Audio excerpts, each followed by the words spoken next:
Be the right club. Be the right club today. Yes!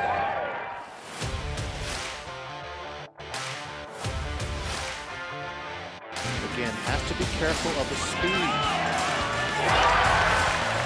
What a comeback season for Hal Sutton.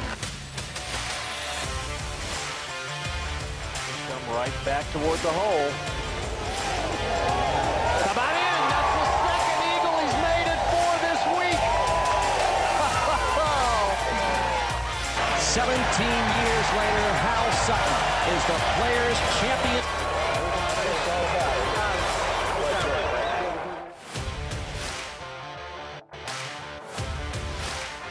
He's got it going right at the flagstick. It'll be up. It is.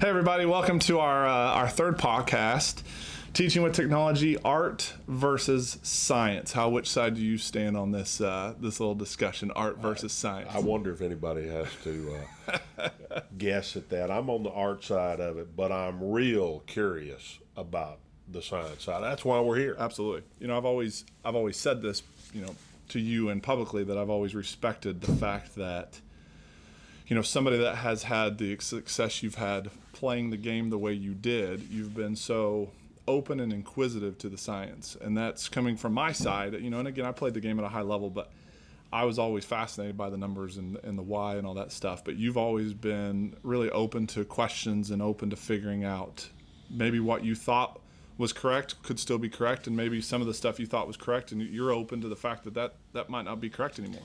Well, and that's hard. It's hard to admit to that. Somebody that won 14 times on the PGA Tour. I think people that have had the success that I had, and even more success than I had, are scared. This is truth sayer, basically, and I jokingly, when I told Jackie Burke that we were going to do this, he said, "Well, you teach with machines." I said, "Yeah, Jackie, they're called computers and radars and cameras, high-speed cameras." And, people like Jackie that don't believe in this are afraid to be told that what they've been telling for the last 50 years is actually wrong. Yep. With the invention of TrackMan, we're going to get into all the types of technology, but with the invention of TrackMan, that was a huge proponent of this technology push. Radar's probably done more for club fitting than any other device that's ever been invented for the game of golf, and it's done a lot for golf instruction. And one of those truths that, back in the day, you guys thought, and what we're told, was that, the ball started where the path was pointed, and then it curved based off the face. Right. You guys knew how to hit a golf ball, right. But one of the things that fooled a lot of people was a pull hook. Was it a over-the-top pull hook? Was it a face issue? And back then it was always tended to be, at least from the instructors I worked with, was always a path issue. And now that we know, the ball starts about 80% is caused by the face, where the face is at impact. Right. And so that's just one little simple thing that we've learned. And the thing that I find interesting about all this is, in the science world, let's make the analogy that we're doctors. It's a terrible analogy, but we got patients that come in, and some patients are easier to cure than other patients. But right. I don't think there's hardly anybody in this world that has access to modern medicine that would say, no, I don't want to have an MRI because the machine might not tell us what it's supposed to tell us, or because I'm scared of the technology. The doctor can't do his job as well as he needs to without something like that, and that's the reason why I'm such a proponent of, as from a teaching standpoint, from a coach standpoint, is using every tool I can to look under every rock that you guys looked under to help a player like you find the answer. Well, that's why you and I hooked up, Chase, because I still thought I wanted to play a little bit. Yep. And I wanted some answers that I didn't have. I had joint replacement, and my golf swing was changing. And I knew I needed more help than just a set of eyes. And I wanted someone that had data that understood the data. And, I was fascinated by it. I mean, we look around in here and I've got a lot of pictures of my past, trophies of my past, clubs of my past, and so very little that I knew anything about went into winning other than just hard work and learned experience. And I wanted to put some definition to all of that, and I knew that data was going to put a little definition to that. So, this episode we're going to be talking about the art versus the science, the playing the game, the artist versus the technician. In your words, what does art mean to you? The art of the game. I think it's a lot about playing golf and scoring at the game, and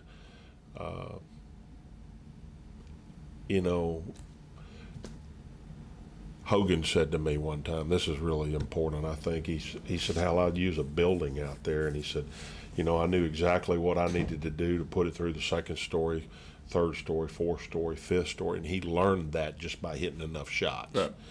We now know that there's a lot of things that TrackMan tells us that can help us with that. Sure. And he could have learned that much quicker had he done it. We can figure it out. Right. Just by hard work and hitting enough golf balls. For the most part, the ball doesn't lie. It doesn't for the lie, most part. For the most part. Do you think? So that's kind of my next question. Is you take somebody like Seve, you would have just kind of labeled him as a complete artist. Right. Would you have labeled Hogan as an artist? I mean, and I guess my question is, back in your day, could you say there were some on the science side, some more of a mechanical, data-driven? Like, how would you answer that? Well, I would have answered Hogan would have probably been a little bit more towards the data side, I think, because he was really trying to figure out everything that he could. He was trying to perfect his golf swing all the time. I'm somebody that people might know a lot more about in America. Trevino would have fallen on the real art side of golf. So Trevino's the modern day Bubba Watson, right? Not as long, but similar styles. And I mean, Hogan would be maybe more of the not necessarily Bryson, but maybe a Tiger. Yes, Tiger's has always been trying to perfect his game and own his golf swing. I would say that's probably right. So now in today's day, are you going to have any players, do you think, that are complete 100% artists? No, I don't think so. I think it'll be harder for that person going forward. I think the best player, the next great player, and who knows? Everybody wondered how long it'd be before Jack Nicklaus came along. Well, I'd say Tiger is the closest thing to a Jack Nicklaus that we've seen in modern day times. There will be somebody else that they will compare to Tiger one day in some sort of way. And I will promise you that guy will be both artist and scientist. He will have access to both of these things. Here's one thing that people don't really think about. Art. Here's the reason why I was an artist and able to be an artist, because I grew up on a little country club that didn't have a lot of members, and I'd go out to play, and I'd be the only person on the golf course. And I'd play 5 and 6 balls on every hole. You can't do that in today's world, hardly. That's a good point. Yeah. And so, I'd hit fades and I'd hit slices, draws, hooks. I'd hit them all. Yeah. Low shot, high shot. And I'm not bothered. I don't have to speed up. I don't have to do anything different. I can try this shot on this hole and that shot on that hole. I mean, I was really throwing up paint against the wall and just seeing what it did. Right. And it's harder for a junior player to do that in today's world. And, one of the things that we run into with TrackMan is people come in and they want to hit the same shot all the time. Yep. They want to perfect their go-to swing. Yep. They call it their go-to swing. Right. I don't really know what my go-to swing was. I found myself hitting a slight draw with my irons and hitting a slight fade with my driver. That would have been what I would have called probably my regular shot. Right. But I had a lot of different shots. Sure. And I didn't just automatically hit one. Do you think the artistry of the game is leaving a little bit because of the fact that the ball doesn't move the way it used to? I think it's definitely part of the game. I think they've hurt the manufacturers, the USGA, the RNA, by allowing the game to go the direction it's gone. They have taken some of the artistry out of the game. And really, I'm talking. We're basically talking about spin. Right. The way that the ball just doesn't spin as quite as much as it used to. Both from a backspin standpoint and kind of a spin axis standpoint, the ball doesn't really curve, especially with driver and with irons, but spinning it off the green and all that stuff. So do you think it's a technology thing? Do you think it's a combination of everything that we're seeing less artists and more robots? I think it's a combination of everything.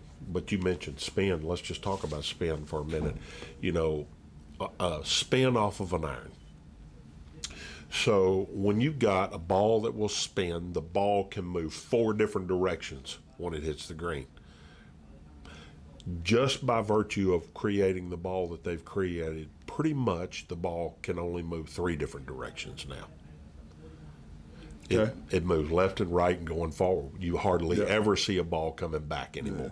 Yeah. And really, for the most part, I would say if it is going in those 3 directions, it's not going very much. I mean, it can go forward if the greens get firm, U.S. Open style, but essentially it's plop right on the green.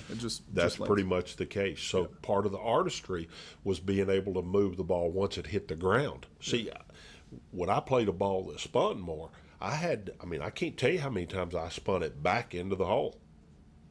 And knew I was going to spin it backwards, so I had to make sure I flew it past. Right. That's just the art side of the game, Or the fear of a wedge into the wind, front pin, false front, that ball's spinning back in the water. Exactly. That was always a scary shot for me. I mean, I played with Bellatas for a few years when I was in, late junior high, early high school. Then they switched to the Prestige and the Professional and all those stuff, started getting into the Pro V era. But I remember, man, we would take... We had 60-degree wedges. We'd get off the hard pan in Oklahoma, and we were hitting 50-yard shots that would spin back 15, 20 feet. Like, that shot's gone. Like, that doesn't exist anymore. Well, the hardest shot in the world is into a 20-mile-an-hour wind over a forced carry. Yeah. And to be honest with you, when the ball spun a lot, when you go up a club or 2 to make sure and 3/4 or whatever you had to do. I didn't choke up very much in my lifetime, but I 3/4 it a lot. I felt like the center of my body turning. I could slow it down or speed it up, whatever I needed to do. You don't see that as much anymore. And I'll tell you, one of the things I tweeted out not long ago, that how many clubs do you have in your bag? We know literally you can have 14 clubs in your bag. Right. But the artistry side of the game says there's probably 50 clubs in that bag. Sure. The problem with technology, if there is a problem with it, is we get a little bit too dependent on the exact yardages on that number, that it says it's going to go. Right. And, I was never, somebody asked me how far I hit a club. It's like I can hit it within a 10-yard area there. And the draw goes a little further, the fade goes a little shorter, and your straight one's in the middle. Right. And I'm going to be within 10 yards depending on the kind of shot that I hit. Yeah. And a lot of the young kids that I see in here now, they're looking at specific yardages. Yeah. And I think that's a little bit, kids need to work on that a little bit. And that was my next question. Is that a maturity thing, or is that a knock on the box, the orange box? Well, I'm not knocking that. Yeah. I'm saying let's use what we know to be a fact to the best of our ability here. I'm saying that if all you do is depend on what that says, that orange box says, that you're going to limit yourself. Yep.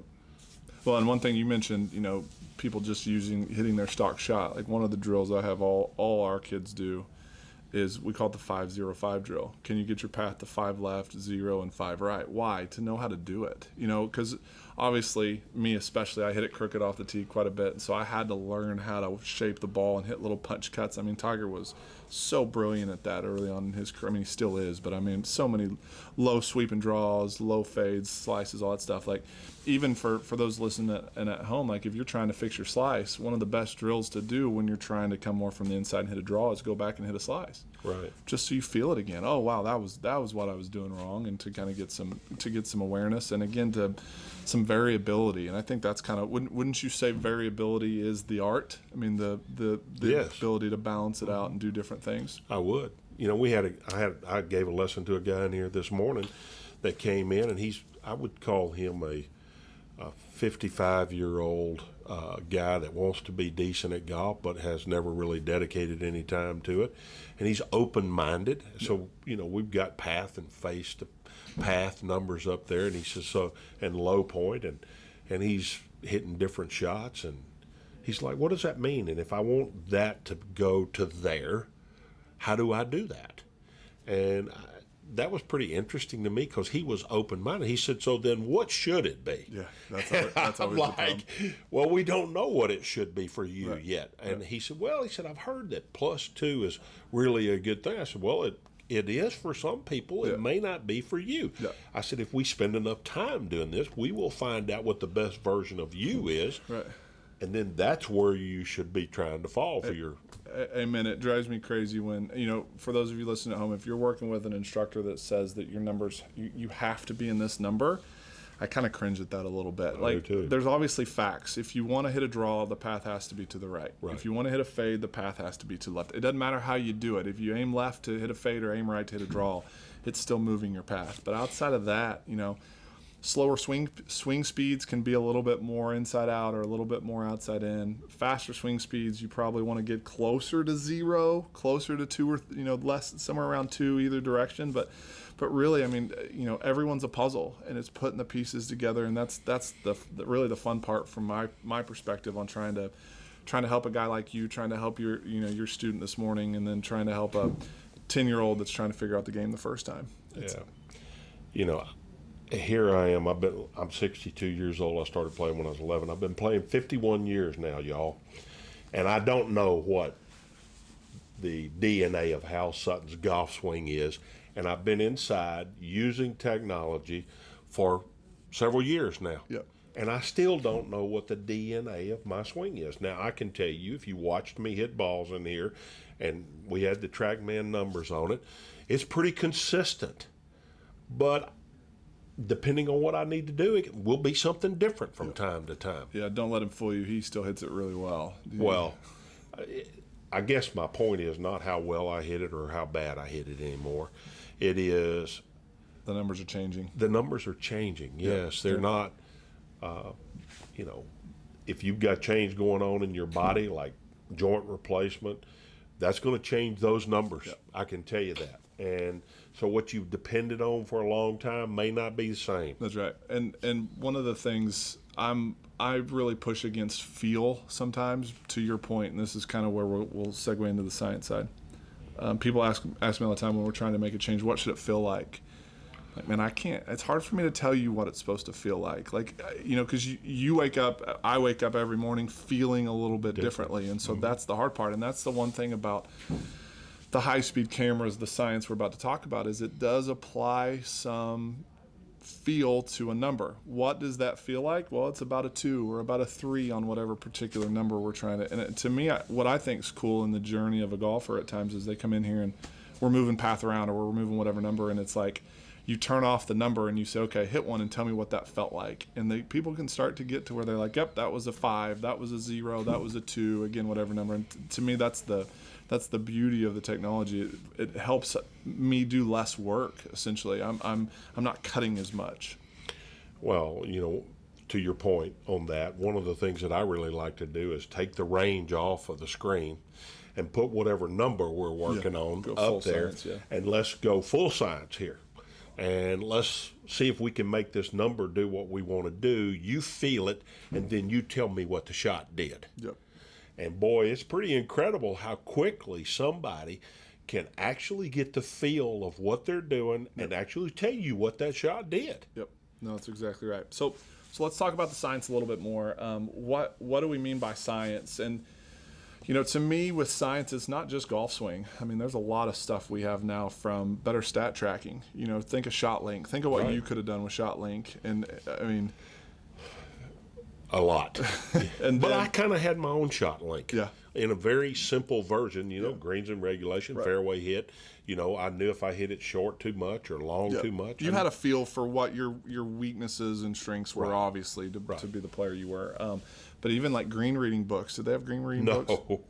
No, they did not. And even, one thing I haven't even, range finders, and I know you're not always a huge fan of range finders, but, to me, we haven't even talked on the science behind golf clubs.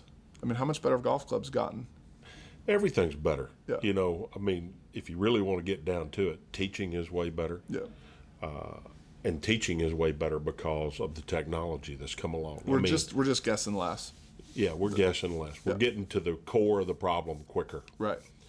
So as a player, knowing what you know and don't know now about the technology, if you could take one piece, so let's define some of the technology we have here. We've got a couple different radars. We've got TrackMan and GC Quad. We've got a force plate that tells us how our feet interact with the ground. That's really cool. We've got some 3D stuff. We've got high-speed cameras. If you could go back to 1980, which one and take one of them with you, which one would you take? That's a great question. And now that I've had them all, I'm not sure I want to reduce it to one. Okay, so but if I had to reduce it to one, if you had to take one,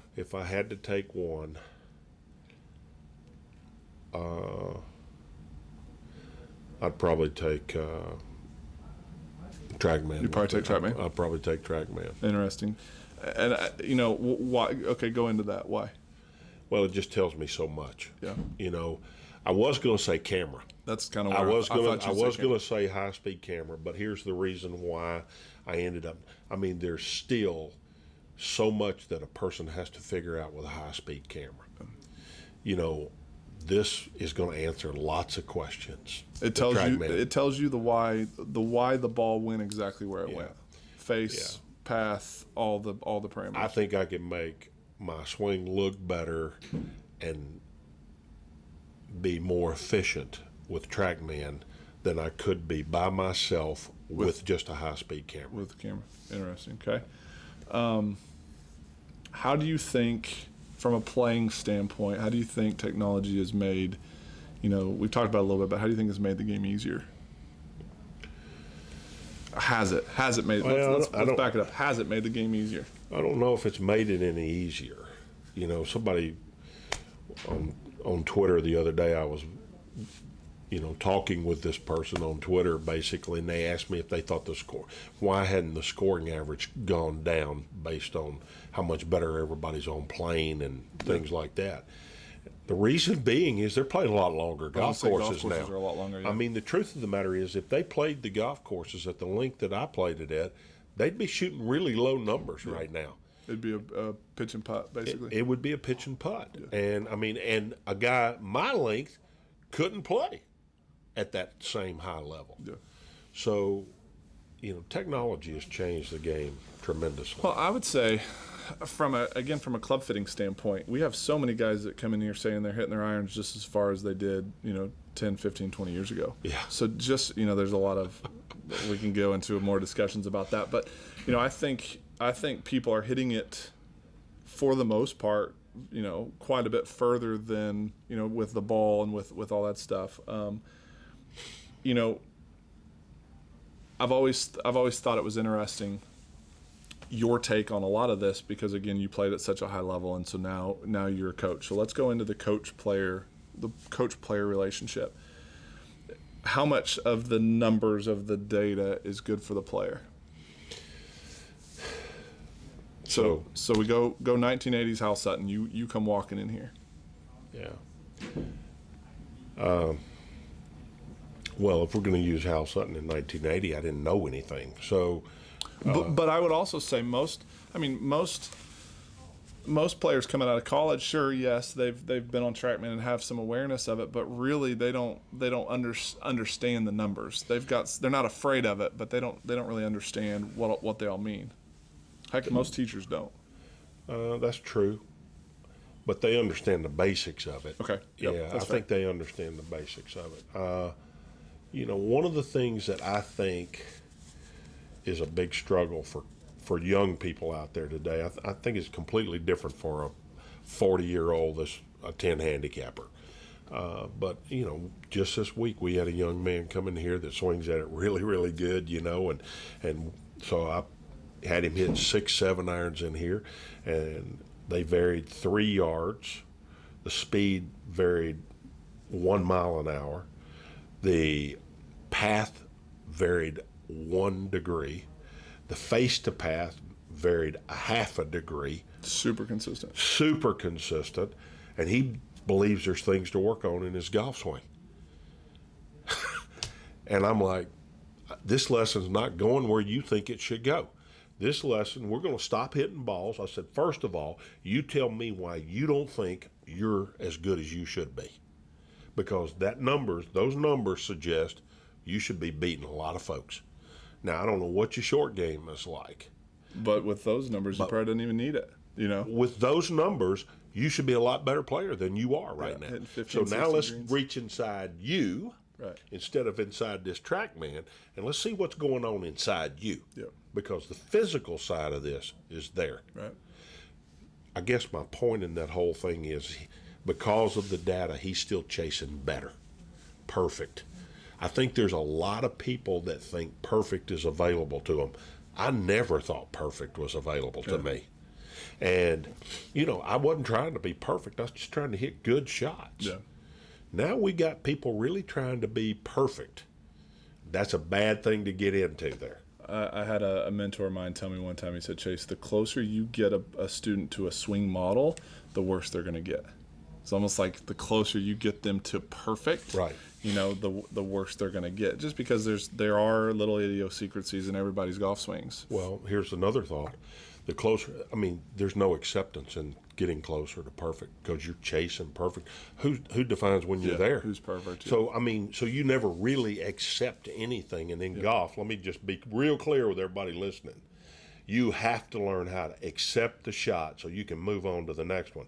If you don't accept it, then you can't play one shot at a time. Exactly. And the best players I've ever seen played one shot at a time.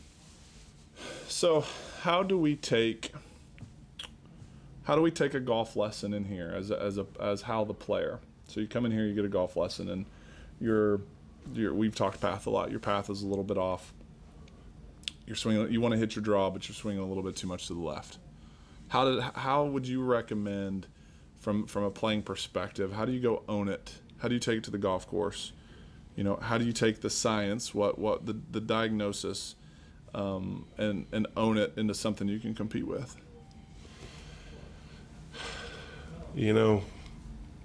That's a great question. That's the one thing that everybody's been trying to figure out for a long time, even before technology came along, is whatever change they're trying to make, how do they trust it and get it to the golf course?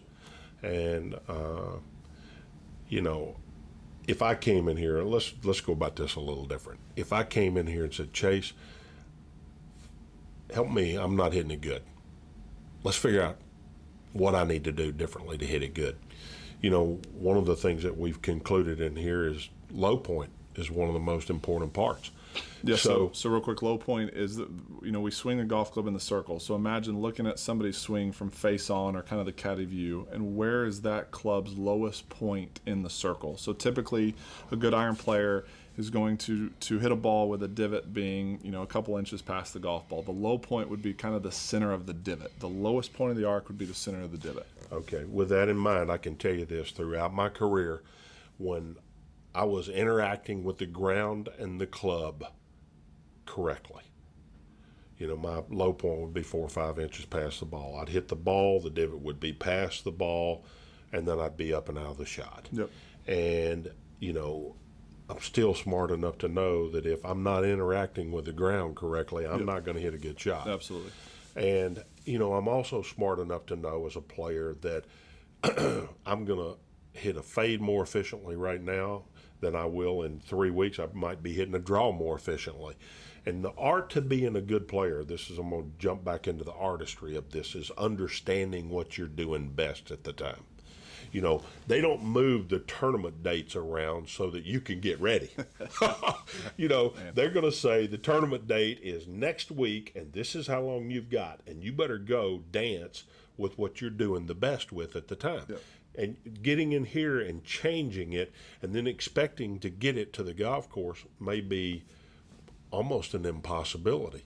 To me, making a change that you can get to the golf course with, I've been tweeting about this a lot lately, is set goals, make your changes right now, give yourself time to make the changes. I can't make a change. I'm pretty efficient with my golf swing. I can't make a change that I could go battle with in a week. That's just not possible. I mean, I might can, but the likelihood of that and being able to plan on it is pretty hard. It better be something you've done before. It probably has to be something I've done before. I've felt it before. Okay, so you come in here, we're having low point issues. Past, again, we'll circle back, a few years ago when you were healthy. No artificial joints, all that stuff. You could move the way we wanted you to move. Right. Pass a little bit left. We got to get you shifted a little bit more to the right. You got a tournament in 3 weeks.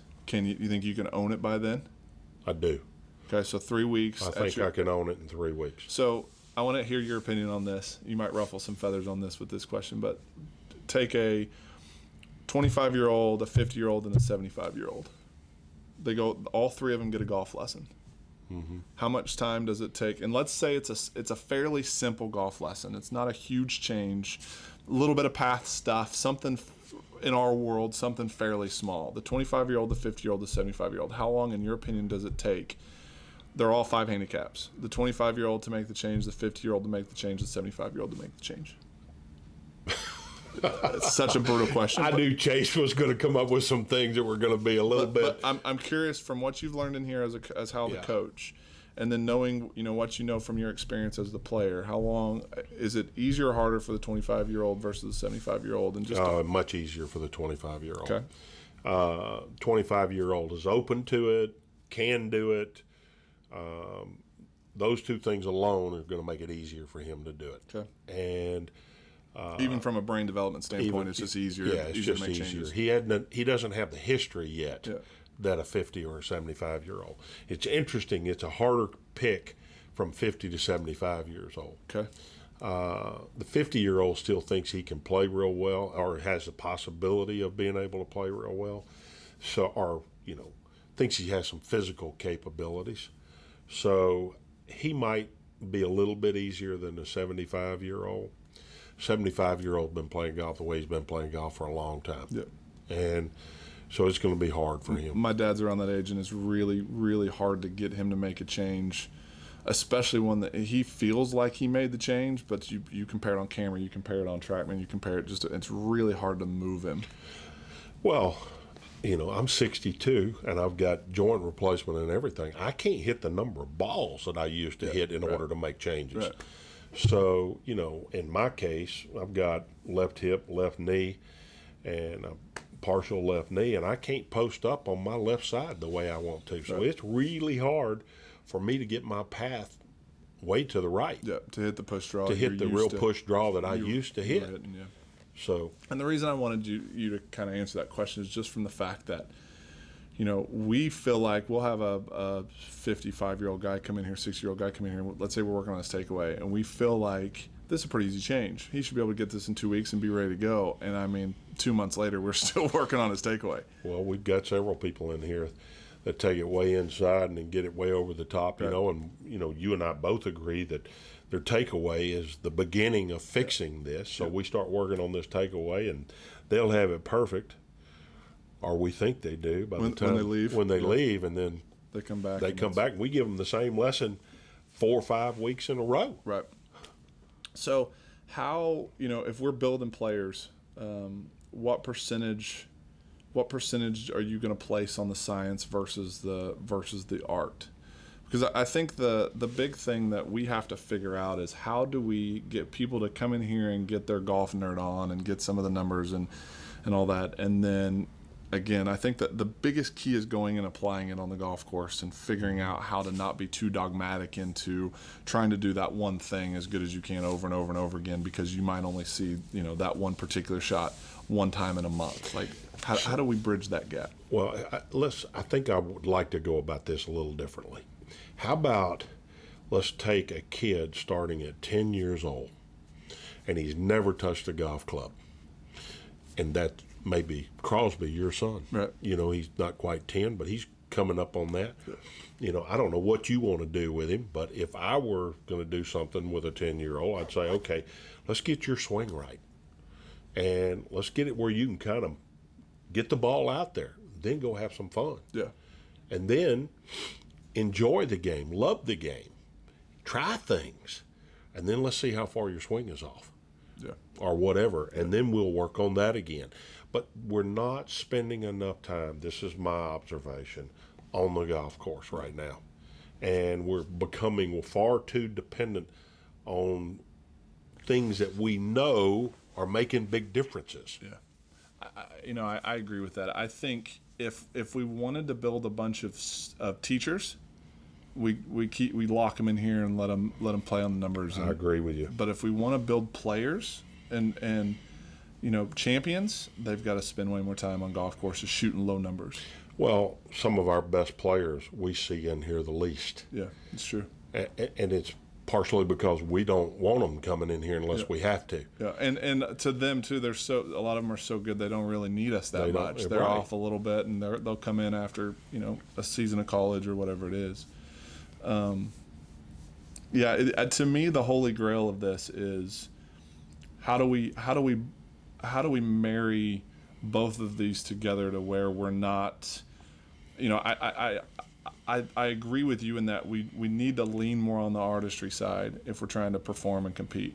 Even a Dustin Johnson, who doesn't seem to be as cerebral as some of the other golfers, is still an art. He's still got to hit golf shots. Mm-hmm. He's still got to see it in his mind. He's still got to do it. And the TrackMan numbers don't matter at all when he's out there trying to win, another major or win another tour championship or whatever it is. Well,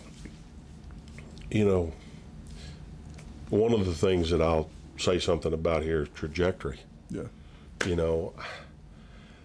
You talked about it with Hogan and the. Yeah. I mean, to me, that's really art when you control a trajectory. Now, there are things on that TrackMan right there that will tell you something about launch angle and things like that. Right. But, you're standing out there and you got to hit the shot of your life that's going to define who you are. I will promise you that TrackMan is not going to even enter your mind. No. I have hit that kind of shot in my lifetime. Sure. And I didn't think about where my path was going to be, what the launch angle was going to be, or anything else. Right.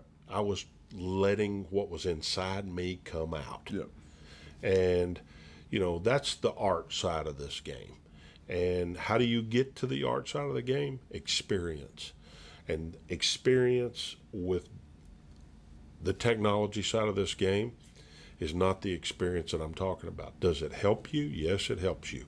But in order to be the champion that you're talking about, that is going to happen out on the golf course. So would you agree with the notion that, and it's one thing I've always held pretty tightly to my belief, was that all this technology is still geared more for the coach than it is the player? Absolutely. It should be. It needs to be. The player should.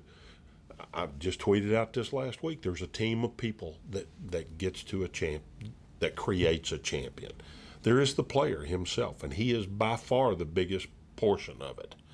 But the caddy and the coach are the two of the most important people as well, because we have to trust the coach to see things so that I can pay attention to scoring, or the player can pay attention to the scoring, and he pays attention to my swing. And the caddy is kind of a combination of the two. Yep. He's seeing it happen in real time. Absolutely. So when the coach says what's happening, you don't always get the complete, honest answer out of the player. And then the caddy says, well, I don't know. This and this is happening instead. Yep. Our parent sometimes is the caddy. Yeah.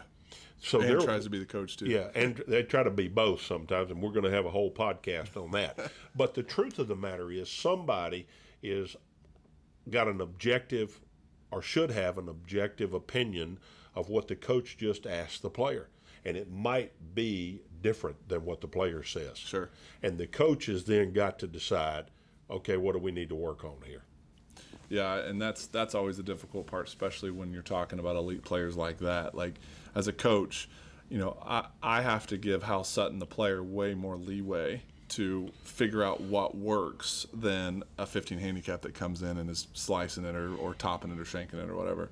Like, it's got to be I've almost got to make it your decision to do what we need to do, because if I'm trying to impart my fingerprint on your golf swing, it could be, especially after you've reached a certain age and made enough golf swings your way and won enough your way, there's not a lot of changing that's going to happen after that. You got to be real careful. Yeah, you do have to be real careful. I think something that we need to talk about in this is something I tweeted this week. I played the tour for 22 years at a really high level, and after teaching for 5 years, I can't believe how little I knew about the golf swing while I was competing during all that time. And I even said in this that I don't believe I was an isolated case. Yep. I believe a lot of my peers didn't know nearly about the golf swing that what the kids, young men, women that are playing the game professionally today, how much they know. I said, but here's what we did know. We did know how to play and how to score. And how to compete, and we didn't fault golf swing, I don't think, nearly as much as everybody else faults golf swing. That's powerful. And I think we looked within to fix things instead of outwardly to fix things. That was so me. Us spending time together the last 4 or 5 years, I look back at my career, and almost every bad shot I hit, I would blame my golf swing. I remember even calling my dad and saying, man, I wasn't committed. And I would still think that was a swing flaw. Instead, it was like, you idiot. Just, you've got to make sure the mental side was better. And I know I would have been a better performer when it mattered if I could have gotten that side to be as strong as, say, yours was. Well, this is a fine line here, but I think it's something we need to talk about here. When I had a bad round out there, I didn't think that I had the answer lied on the other end of the telephone. Yeah. Whoever I was going to call. I thought the answer lied right there with me. I had to figure it out before the next day, before the next tee time. And, I think with cameras, the high-speed cameras that we've got now. The iPhones. The iPhone does it all. Yeah. And, they're carrying their own TrackMans with them. They got their own coach right there with them. I was the CEO. I didn't have any other people in my life, basically. Now, there's so many people that can make the call on what needs to be done, which... heck, the only way you got a lesson was you got on an airplane and flew and got a lesson. Now you can send video in 2 seconds and have, get a remote lesson. I remember we were doing some 3D work for Kevin Chappell and Mark Blackburn, a few years ago. And I still remember this has always set with me. Kevin wasn't real technical, and he hit some shots, and he was like, I don't want to see any of the data. We packaged the data up, sent it to Mark, and then he told Kevin what he needed to work on. Mark was in Georgia or the Southeast somewhere, and Kevin was in Arizona, and they worked on their golf swing from, that's the cool part about technology, that you would have had to hop in an airplane and spend 3 days and go see whoever. Well, as coach, we have to decide what kind of person they are, what kind of student they are. Absolutely. Do they need the data to support the change that we're about to make? Yep. Or will they trust us enough to say, I know what you want me to do, I'm going to do it. Yeah.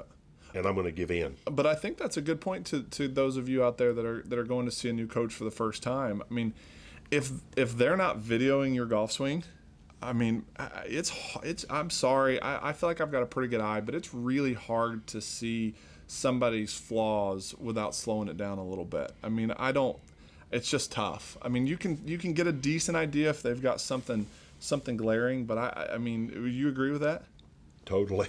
I mean, Yeah, certainly as you get older, your eye's not as good as it Sure. was. So, and you want time. I mean, a golf swing, even if they swing slow, is still fast. Yeah.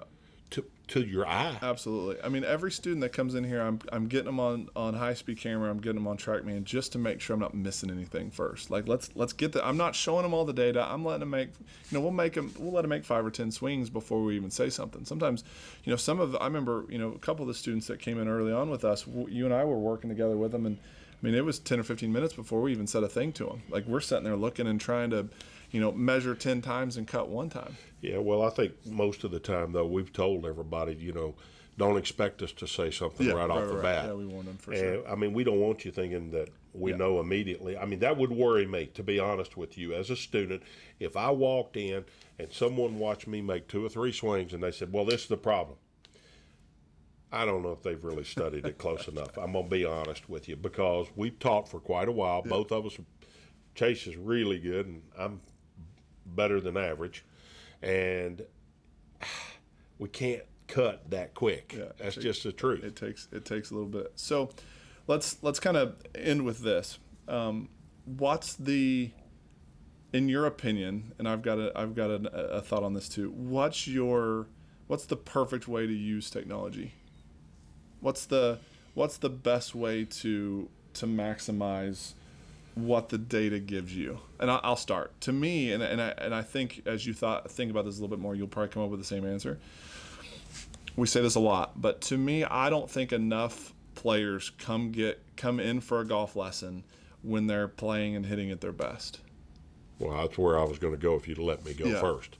And I want you to expand on it too. But to me, it's figure out, especially the better players out there, figure out what you're doing when you're at your best. I tell students all the time, when you're swinging at it great, man, video.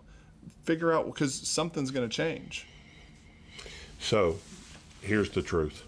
When you're really playing great and really swinging at it really good, if we get all these numbers right here on TrackMan and on high-speed cameras, then we can get you back to where you love to be and you feel like that identifies with who you are.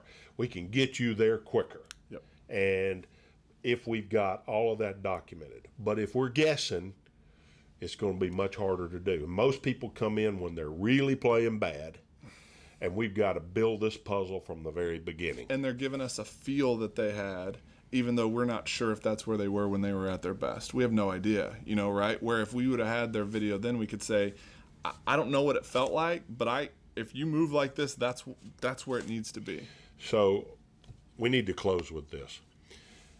Hogan might be the very best that ever swung at a golf ball. By some, they define him as that. I will guarantee you he couldn't tell you what he did. He could tell you what he thought he did. And I'm not sure TrackMan would agree with him. We will never know that answer because Mr. Hogan is not with us anymore. But the truth of the matter is, feel is not real. And this is what the older players in the game are scared of, is TrackMan will tell them what they have thought for so many years to be right is wrong. And they are fearful of that. That's powerful, because Hogan tried to explain it in his books and all that stuff. He tried to explain it. I've talked to him many times. The last time that I talked to him was a few months before he passed away. I was playing really bad at the time, and I walked into the pro shop, and he says, Hal, what's wrong with your golf swing? And I said, Mr. Hogan, if I knew what was wrong with my golf swing, you wouldn't be asking me that question right now. And he dropped the door, and he says, it's right here, Hal. It's just right here. Now, Simple. It's easy. Figure it out. For those of you listening at home, he literally just put his hands together and swung about waist high to waist high with his arms. Right. A lot of rotation of his hands and just back and forth and back and forth. He talked pronation, supination all the time, right. And I mean, I do believe he thought a lot of it was in the forearms. I'm not so sure how much the forearms are involved. It's really rotation. And it's still player dependent. It's still, yes, exactly. Grip dependent. There's just so many factors. There's so many factors involved in it. For him to give me something general like that, I know he would have been afraid of what that was saying. Sure. And then in your golf swing, I mean, he had a lot more forearm rotation through impact than you did. You were more barrel chested, moving a little bit. You were probably more big muscle guy than he was. Yeah. You muscled it around, and he had more active. I'd have loved to have got him on 3D and measured it all, but obviously we couldn't do that. But it'd be worth a lot of money. If you had it. It would have been, man. If I could go back in a time machine, that'd be one of the first things I would try to do. Man, that was good. That was a good finish. You got anything else? Really looking forward to the next podcast where we do parent-child relationship as it relates to golf. It also relates to life a little bit that way, and that's something that I've been very passionate about. Yeah. So I'm looking forward to talking about that. Awesome. And actually, I think parent-child is the fifth one. I think next one is Ryder Cup. That's right. Cup. Yeah, next Ryder one's Ryder Cup. Cup, and then we'll do parent-child. So, again, thanks for joining in. Thanks for following along. We're really excited about doing this and having a lot of fun. If you guys have any questions, hit us up on social media, Hal Sutton Golf, at Hal Sutton Golf on Twitter and Instagram, and then Facebook, and check us out at halsuttongolf.com. Thanks again. We'll see you next time. Thanks, Chase.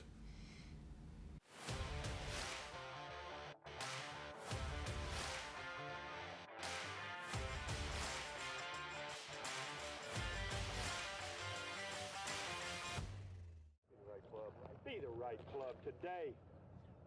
Yes!